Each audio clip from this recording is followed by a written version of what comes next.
तो आज हम पढ़ने जा रहे हैं नया यूनिट जिसका नाम है ह्यूमन हेल्थ एंड डिजीज।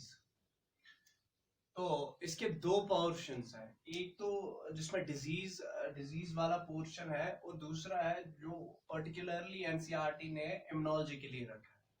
तो जिसमें इनेट इम्यून सिस्टम है आपका, वहां पर अडेप्टिव इम्यून सिस्टम है आपका, एंटीबॉडी के स्ट्रक्चर दिए गए हैं आपके एनसीईआरटी में। तो पहले हम इम्यूनोलॉजी वाला पार्ट इसका क्लियर करेंगे और फिर उसके बाद हम डिजीज का पार्ट इसका ले लेंगे। तो इम्यूनोलॉजी जो है, इम्यूनोलॉजी सिंपली किसको कहते हैं? इम्यूनोलॉजी हम कहते हैं उस साइंस को जो कंसर्न होता है विद द इम्यून रेस्पॉन्सेस। जो इम्यून रेस्पॉन्स हमारी बॉडी इम्यून रेस्पॉन्स क्रिएट करती है अगेंस्ट एनी फॉरेन चैलेंज या अगेंस्ट किसी भी एंटीजन के खिलाफ, जो इम्यून रेस्पॉन्स क्रिएट हो जाता है हमारी बॉडी में, उस वाले साइनस को, उस स्टडी को, जो स्टडी करना इम्यून रेस्पॉन्स जो बॉडी हमारी जनरेट करती है against all the foreign challenge और अगेंस्ट एनी फॉरेन सब्सटेंस, किसी भी फॉरेन चैलेंज के अगेंस्ट इम्यून रेस्पॉन्सेस क्रिएट हो जाना, तो उसकी स्टडी को हम इम्यूनोलॉजी कहते हैं। तो इम्यूनोलॉजी हम लिखेंगे, immunology is concern, is a science which is concerned with the study of the immune responses. It is the science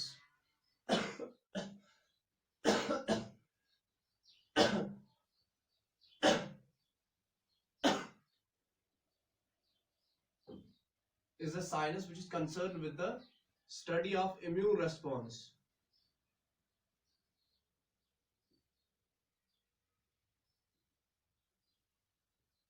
to foreign challenge.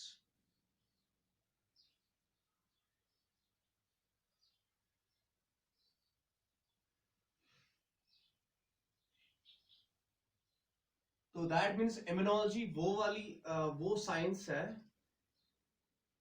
जो डील करता है, जो कंसर्नड है, किसके साथ ही कंसर्न है? With the immune responses. तो जो हम पढ़ते हैं, अगर हम पढ़ेंगे इम्यून रेस्पॉन्सेस के बारे में, जो हमारी बॉडी प्रोड्यूस करती है against any foreign antigen, against any foreign substance, जो हमारी बॉडी में कोई फॉरेन सब्सटेंस आएगी तो उसके खिलाफ इम्यून रेस्पॉन्स वहां पर जनरेट होगा। तो वो इम्यून रेस्पॉन्स, वो रिएक्शन, दैट मींस वो रेस्पॉन्स क्रिएट हो जाना बाय आवर बॉडी, तो that is known as immunology. उस वाली स्टडी को हम क्या कहते हैं? इम्यूनोलॉजी कहते हैं। तो इम्यूनोलॉजी वो साइंस है जो कंसर्न है with the response, with the immune response to the foreign challenge. तो इसी इम्यूनोलॉजी में एक टर्म आती है इम्यूनिटी। इम्यूनिटी, तो इम्यूनिटी जो है ये डिराइव हुई है फ्रॉम इम्यूनियस वर्ड। इम्यूनस वर्ड से ये डिराइव हुई है इम्यूनिटी। द वर्ड इम्यूनिटी जो इंपॉर्टेंट वर्ड है इम्यूनोलॉजी में, तो ये इम्यूनिटी वर्ड कहां से डिराइव हुआ है? इम्यूनस मीन्स एग्जेम्प्ट।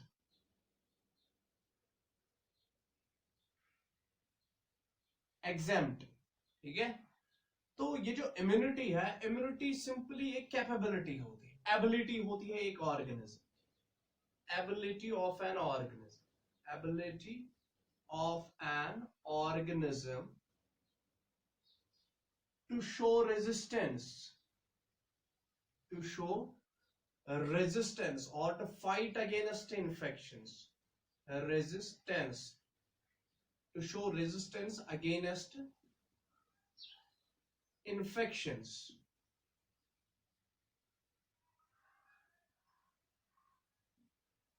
तो जो एबिलिटी एक ऑर्गेनिज्म की होती है to show the resistance against the infections या अगेंस्ट द पैथोजेंस, जो इन्फेक्शंस किसने प्रोड्यूस किए हैं? By the pathogens. तो जो एबिलिटी एक ऑर्गेनिज्म की एबिलिटी जिसमें वो रेजिस्टेंस शो कर रहा है against the infections which are caused by the pathogens, that is known as immunity. इसको क्या कहते हैं हम?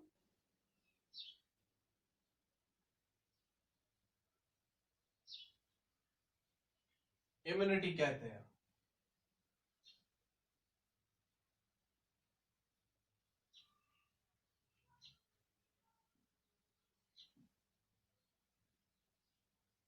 या किसी भी फॉरेन सबस्टेंस के अगेंस्ट रेजिस्टेंस क्रिएट हो जाना, that is known as immunity. आप देखो इम्यूनिटी के बाद एक और टर्म आ जाती है, that is immune system. Now what immune system is? Immune system क्या है? इम्यून सिस्टम है वो सेल्स, वो ऑर्गन्स, वो टिश्यूज जो इम्यूनिटी को डेवलप करने में मदद करते हैं, तो वो एक सिस्टम बनाते हैं, that system is known as immune system. Immune system अगर मैं यहां पर लिखूंगा, immune system is a system formed by organs, cells या tissues. Organs, cells are tissues which are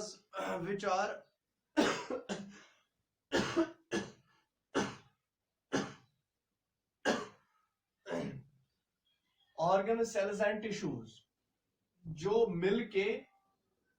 मिलके इम्यून सिस्टम, जो मिलके एक सिस्टम बना देंगी, विच दैट सिस्टम, वो सिस्टम, उस सिस्टम से क्या डेवलप हो जाएगी, एक ऑर्गेनिज्म में एबिलिटी आ जाती है, दैट मींस उसमें एक इम्यूनिटी डेवलप हो जाती है by the help of the certain organs, tissues and cells. तो ये when organs, cells and tissues मिल जाएंगी तो वो एक सिस्टम बनाती है, that system is known as immune system. So the system which is concerned, the system which is formed by the organs, cells and the tissues, and that system which is concerned with the protection against all the, which is concerned with the resistance or giving protection against the infections or the pathogens or any foreign substances के आगे हमें क्या देता है, वो हमें immunity देता है, that system is known as immune system।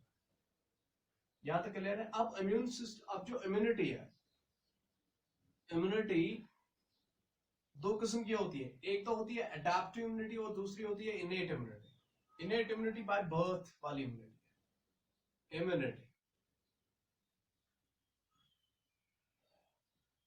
जरा मैं देखूं आपको आ रहा है ये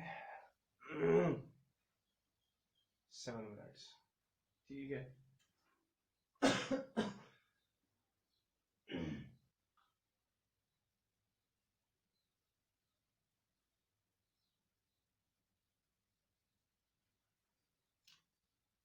अब जो इम्यूनिटी है, इम्यूनिटी अब दो किस्म की है, एक जिसको हम कहते हैं इनेट इम्यूनिटी, और दूसरी इम्यूनिटी का टाइप दूसरा क्या है, adaptive.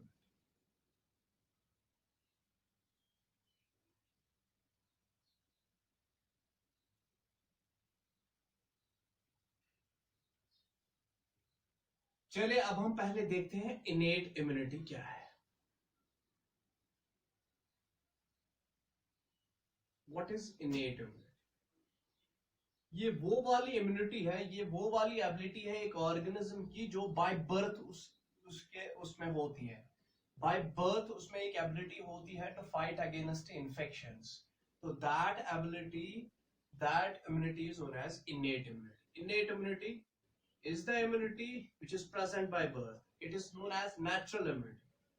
Is the immunity present from birth?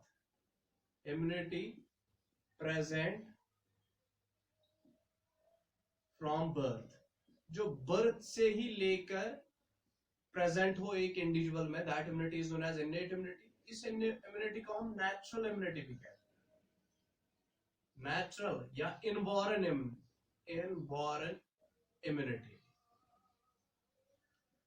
और ये वाली इम्यूनिटी में जो मॉलिक्यूल्स, जो प्रोटीन्स, जो सेल्स जो टेक पार्ट इसमें करते हैं, इस इम्यूनिटी में इस इम्यूनिटी में देयर इज नो मेमोरी, क्योंकि इम्यून सिस्टम की सेल्स में मेमोरी होती है, लेकिन जो इनेट इम्यून सिस्टम के जो ये होते हैं, जो इसके मीडिएटर्स होते हैं या जो इसके कंपोनेंट्स होते हैं, उनमें कोई मेमोरी नहीं होती है। No memory. इनेट इम्यूनिटी में मेमोरी कुछ नहीं होती है, और ये नॉन स्पेसिफिक है।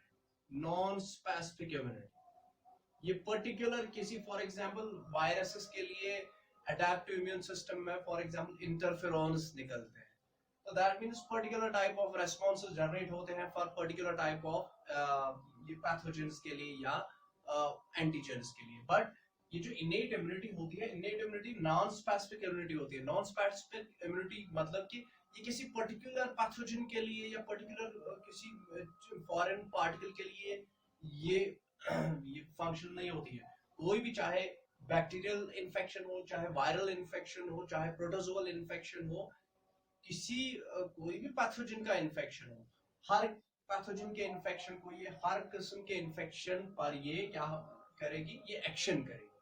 तो दैट मींस इनेट इम्यूनिटी वो वाली इम्यूनिटी है जो हमें फ्रॉम ऑल जो भी फॉरेन पार्टिकल्स, जो भी फॉरेन एंटीजेंस हमारी बॉडी में एंटर हो जाएंगे, तो उनसे फाइट करने के लिए हमारे पास इनेट इम्यूनिटी होती है।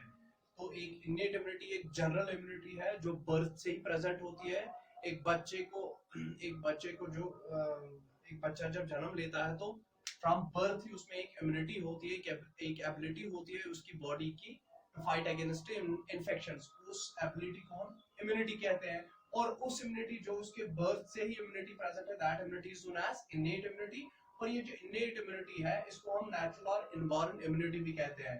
और ये इस इम्यूनिटी में कोई मेमोरी नहीं होती है, क्योंकि जो भी इसके कंपोनेंट्स है वो मेमोराइज नहीं रखते कि आज ये बैक्टीरिया ऐसा है, आज इसने इन्फेक्शन किया, ये बैक्टीरिया कैसा है, ये वो मेमोरी नहीं रखते हैं इनेट इम्यूनिटी के जो कंपोनेंट्स है।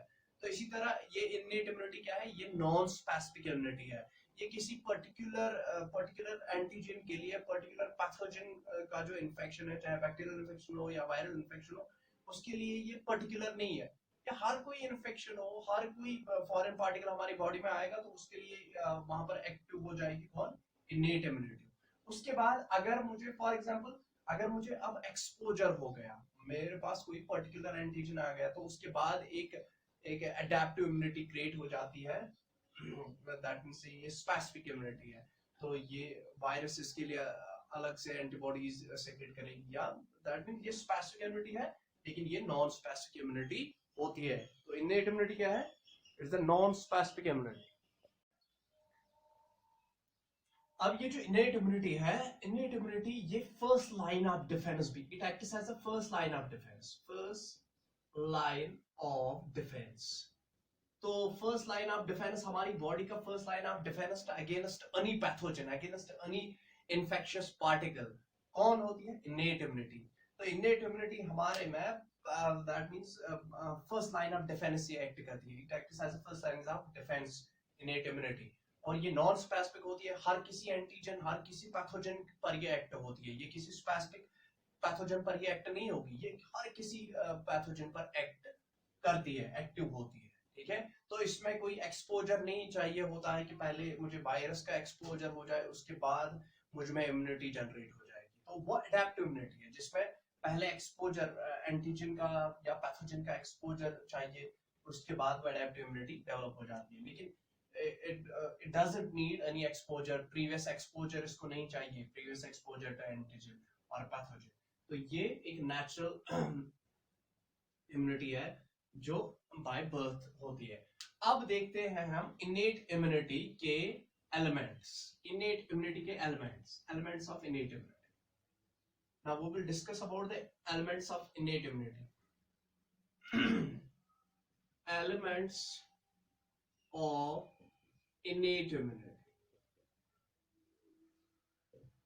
इनेट इम्यूनिटी में कौन कौन से एलिमेंट्स प्रेजेंट होते हैं? तो पहला एलिमेंट है physical barriers. Physical barriers are the first elements of innate immunity. Physical barriers में कौन कौन आता है? स्किन आता है, म्यूकस मेम्ब्रेन्स आती है। स्किन और म्यूकस मेम्ब्रेन्स।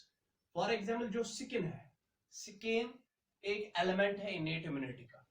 हमारी बॉडी के ऊपर एक 5 लेयर्ड स्किन होता है, और ये 5 लेयर्ड स्किन जो है, ये जो स्किन है ये जब तक इंटैक्ट है, इंटैक्ट मीन्स इसमें कोई ब्रेकेज वेकेज नहीं हुई है, जब तक ये इंटैक्ट है तब तक कोई भी जो पैथोजन है वो इसको क्या करेगा, वो इसको पेनिट्रेट कर सकता है।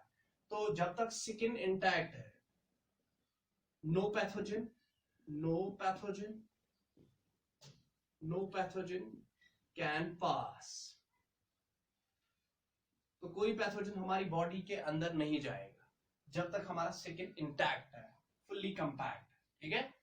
तो स्किन एक्ट करता है, first line of defence he act करता है। इसी तरह जो म्यूकस मेम्ब्रेन्स, या अगर अगर आप स्किन क्या हो गया, अगर आप स्किन डैमेज हो गया, व्हेन स्किन गेट्स डैमेज, कोई कट आ गए, तो तब जाके जब कट आते हैं स्किन पर, जब कट आते हैं तब जाके कोई पैथोजन पास हो जाएगा through the skin.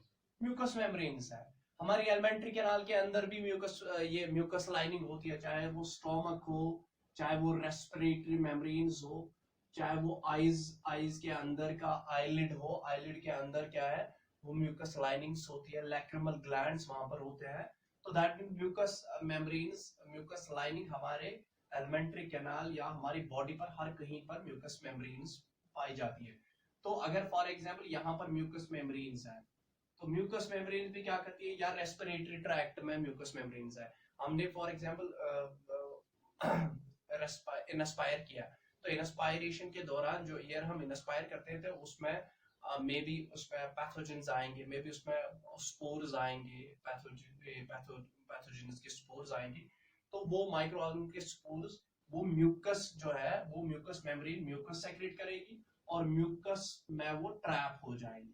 Mucus trap करता है पैथोजेंस को, डस्ट को, फॉरेन पार्टिकल्स को वो ट्रैप करता है। अगर रेस्पिरेटरी ट्रैक्ट जो है, रेस्पिरेटरी ट्रैक्ट भी लाइन हुआ है बाय द म्यूकस मेम्ब्रेन्स से, और वो म्यूकस मेम्ब्रेन्स क्या करती है, वो म्यूकस सेक्रेट करती है, और जिसमें जो फॉरेन पार्टिकल्स है वो ट्रैप हो जाते हैं। तो जिससे ये फिल्ट्रेशन भी हो जाती है, जो फॉरेन पार्टिकल्स होते हैं एयर में वो वहीं पर रह जाते हैं, म्यूकस उनको क्या करता है, म्यूकस उनको पहले ही रोक देता है।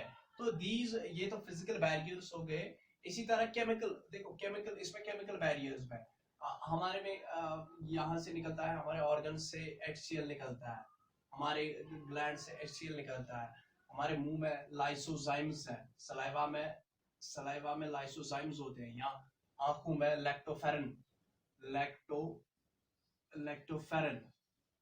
लैक्टोफेरन या इम्यूनोग्लोबिन ए, ये टीयर्स में होता है। लैक्टोफेरन है, लाइसोजाइम्स है, ये टीयर्स में होता है। तो दीज टीयर्स हो, चाहे वो सेक्रीशंस हो, एंजाइमेटिक सेक्रीशंस जो हमारी बॉडी में होती है, तो ये भी एक केमिकल सब्सटेंसेस होती है जो हमें प्रोटेक्ट करती है। अगर फॉर एग्जांपल कोई बैक्टीरिया आ जाए तो स्टमक में आ जाए, तो वहां पर HCl मौजूद है, वो HCl उसको किल करेगा। इसी तरह लाइसोजाइम्स है, आंसू जो है, आंसू में क्या होता है, अगर आंखों में कोई पैथोजन चला जाए, कोई फॉरेन पार्टिकल चला जाए, तो वहां पर लाइसोजाइम है, लाइसोजाइम उसको किल कर देता है, ठीक है। तो these are some physical barriers. तो ये फिजिकल बैरियर्स है जो एलिमेंट ऑफ इनेट इम्यूनिटी में आते हैं, फिजिकल बैरियर्स हो गए। अब है, देखो अब है केमिकल मीडिएटर्स, या जो केमिकल ये तो फिजिकल बैरियर्स हो गए। फिजिकल बैरियर्स के बाद हम चलते हैं किन पर, अब केमिकल मीडिएटर्स पर। तो केमिकल मीडिएटर्स, अब दूसरे एलिमेंट्स कौन होते हैं, केमिकल मीडिएटर्स। बहुत सारे केमिकल्स मीडिएट करते हैं किसको, दिस इनेट इम्यूनिटी को। तो केमिकल मीडिएटर्स में बहुत सारे कौन कौन से आते हैं, इसमें कंप्लीमेंट प्रोटीन्स आते हैं। तो जब तक हमारे पास एडेप्टिव इम्यूनिटी डेवलप नहीं होती है, तो कुछ केमिकल मीडिएटर्स जो केमिकल्स है वो भी इनेट इम्यूनिटी को मीडिएट करते हैं। तो कंप्लीमेंट प्रोटीन्स उसमें आते हैं, उसमें साइटोकाइन्स आते हैं, उसमें एक्यूट फेज प्रोटीन्स आते हैं,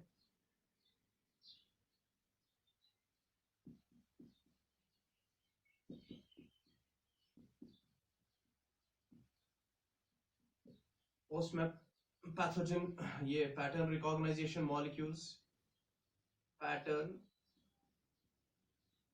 रिकॉग्नाइजेशन नेशन मॉलिक्यूल्स आते हैं। तो ये कुछ केमिकल मीडिएटर्स है जो इनेट इम्यूनिटी के एलिमेंट्स कहलाते हैं। तो अभी तक हमने फिजिकल मीडिएटर्स, तो हमने फिजिकल बैरियर्स तो पढ़े। अब केमिकल मीडिएटर्स है, तो जिसमें हम कंप्लीमेंट प्रोटीन्स पढ़ेंगे, जिसमें हम साइटोकिन्स पढ़ेंगे, जिसमें हम पैटर्न रिकॉग्नाइजेशन मॉलिक्यूल्स पढ़ेंगे, पीआरएम जिनको हम बोलते हैं, और एक्यूट फेज प्रोटीन्स पढ़ेंगे। तो ये आते हैं किसमें? ये आते हैं केमिकल मीडिएटर्स में। तो चलिए अब हम चलते हैं simply towards the complement proteins. तो चलिए अब हम चलते हैं कंप्लीमेंट प्रोटीन्स। तो कंप्लीमेंट प्रोटीन्स क्या है? ये भी एक केमिकल मीडिएटर है जो एलिमेंट है किसका? इनेट इम्यूनिटी का। तो कंप्लीमेंट प्रोटीन्स जो है ये ग्लाइकोप्रोटीन्स होते हैं।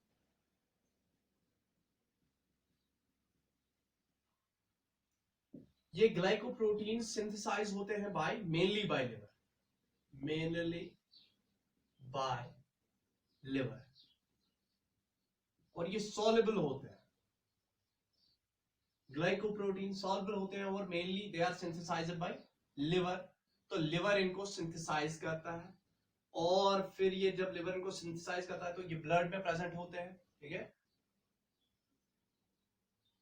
इनका नाम कंप्लीमेंट प्रोटीन्स है। अब इनका नाम कंप्लीमेंट प्रोटीन्स क्यों पड़ा? क्योंकि ये कंप्लीमेंट करते हैं किनकी एक्टिविटीज को? एंटीबॉडीज को। ये मदद करते हैं एंटीबॉडीज को in order to kill the foreign antigens. तो फॉरेन जो भी कोई पैथोजन होगा तो उसको किल करने के लिए ये एंटीबॉडीज की मदद करते हैं। They help antibodies. ये किनकी मदद करते हैं? They help antibodies in fighting against pathogens, in killing pathogens, in fighting against pathogens। तो pathogens को मारने के लिए ये किनकी मदद करते हैं? ये एंटीबॉडीज की मदद करते हैं। That's why they are known as complement. ये कंप्लीमेंट किनको देते हैं? एंटीबॉडीज को, in order to kill the pathogens. तो लगभग 30 कंप्लीमेंट प्रोटीन्स है। 30 कंप्लीमेंट प्रोटीन्स जिनको हम सीरम प्रोटीन्स कहते हैं। Serum proteins. और जो ही ये एक्टिवेट होते हैं, जो ही ये अगेंस्ट, फॉर एग्जांपल ये स्टिमुलेट हो जाएंगे जब कोई माइक्रो ऑर्गेनिज्म आएगा। तो माइक्रो ऑर्गेनिज्म, जो ही ये माइक्रो ऑर्गेनिज्म से स्टिमुलेट हो जाएंगे 30 कंप्लीमेंट प्रोटीन्स, या जिनको हम सीरम प्रोटीन्स कहते हैं, तो जो ही ये एक्टिवेट हो जाएंगे तब जाके ये किलिंग कैसे करते हैं? किलिंग ऑफ माइक्रो ऑर्गेनिज्म ये करते हैं, या पैथोजन। माइक्रो ऑर्गेनिज्म या पैथोजन लिखो, ये किलिंग करते हैं। कंप्लीमेंट प्रोटीन्स माइक्रो ऑर्गेनिज्म या पैथोजन को किल करते हैं बाय एंजाइमेटिक एक्शन। ये एंजाइमेटिक एक्शन से ये एंजाइम्स रिलीज करते हैं। एंजाइमेटिक एक्शन से ये माइक्रो ऑर्गेनिज्म की किलिंग करते हैं। ये उसकी मेम्ब्रेन को क्या करते हैं? ये उसकी मेम्ब्रेन को डिस्ट्रॉय करते हैं। पैथोजन की मेम्ब्रेन को ये डिस्ट्रॉय करेंगे बाय द एंजाइमेटिक एक्शन। और ये एंजाइमेटिक एक्शन इन चेन्स होती है, कैस्केड एक्शन होती है। दैट मींस एक कंप्लीमेंट प्रोटीन फिर दूसरा कंप्लीमेंट प्रोटीन, ऐसे cascade of enzymatic action take place हो जाती है, और जिससे क्या करते हैं? किलिंग ऑफ माइक्रो ऑर्गेनिज्म करते हैं। तो complement proteins, I think complement proteins का आपको लग गया पता कि कंप्लीमेंट प्रोटीन्स क्या होते हैं।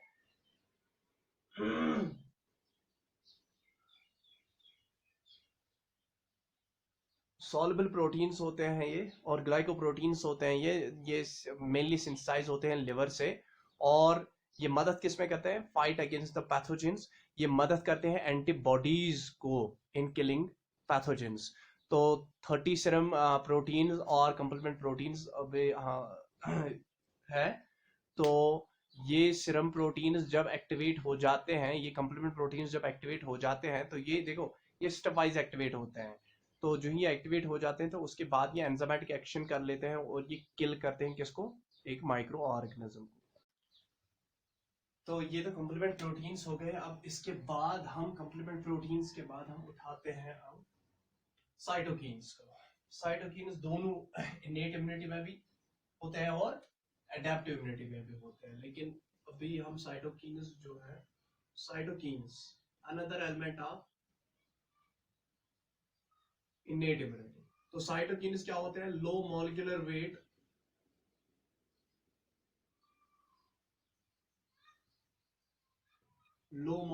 वेट मॉलिक्यूल्स होते हैं या low molecular weight substances. They act as intracellular mediators. ये इंट्रासेल्यूलर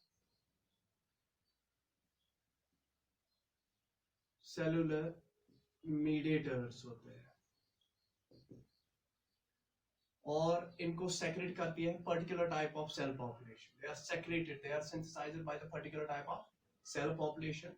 और बहुत सारे साइटोकाइन्स हैं जैसे कि लिम्फोकाइन्स है, इंटरफेरॉन्स, इंटरल्यूकिन्स,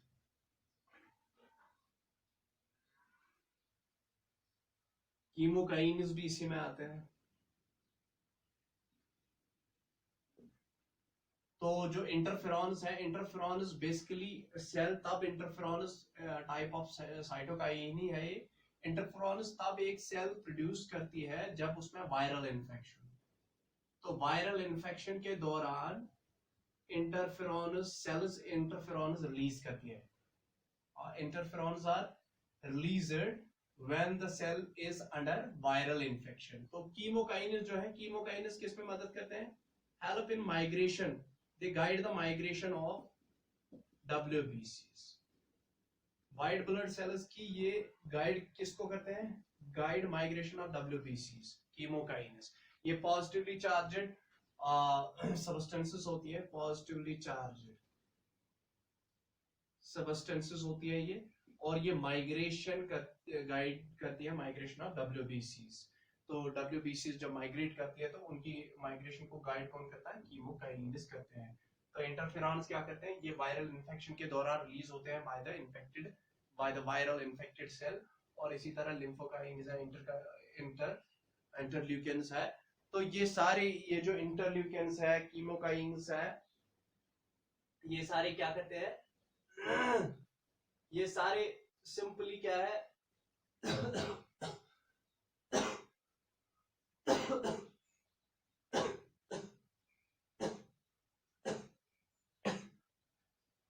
ये साइटोकाइनेस है।